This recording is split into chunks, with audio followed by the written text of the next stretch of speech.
जब समस्याओं की वजह समझ लेंगे तो उनका समाधान आसान हो जाएगा। बुद्ध ने शिष्यों के सामने एक रस्सी में 3 गांठ लगाई और पूछा कि क्या ये वही रस्सी है जो गांठ बांधने से पहले थी।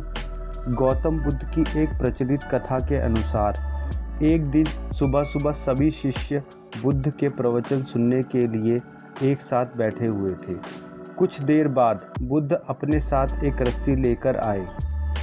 बुद्ध के हाथ में रस्सी देखकर सभी शिष्यों को हैरानी हुई। बुद्ध अपने आसन पर बैठ गए और उन्होंने रस्सी में एक के बाद एक 3 गांठ बांध दी। इसके बाद उन्होंने शिष्यों से पूछा कि क्या ये वही रस्सी है जो गांठ बांधने से पहले थी। इस प्रश्न के जवाब में एक शिष्य ने कहा, इसका उत्तर थोड़ा मुश्किल है। ये हमारे देखने के तरीके पर निर्भर करता है कि एक तरह से तो रस्सी वही है, इसमें कोई बदलाव नहीं है।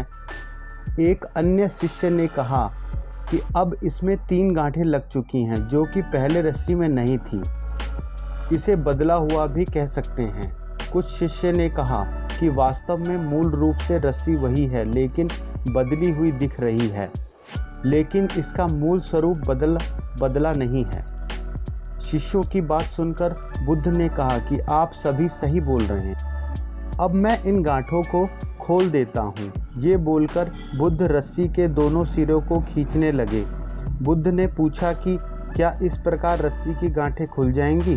सभी शिष्यों ने कहा कि नहीं, ऐसा करने से तो गांठें और ज़्यादा कस जाएंगी, इन्हें खोलना और मुश्किल हो जाएगा। बुद्ध ने कहा कि ठीक है, अब एक अंतिम प्रश्न, इन गांठों को खोलने के लिए हमें क्या करना होगा। शिष्यों ने कहा कि हमें इन गांठों को ध्यान से देखना होगा जिससे हम जान सके कि इन्हें कैसे लगाया गया है।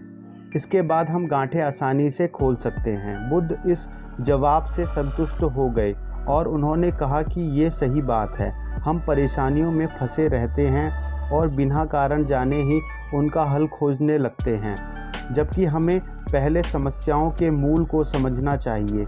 जब समस्याओं की वजह समझ आ जाएगी तो उन्हें उलझाना बहुत ही आसान हो सकता है।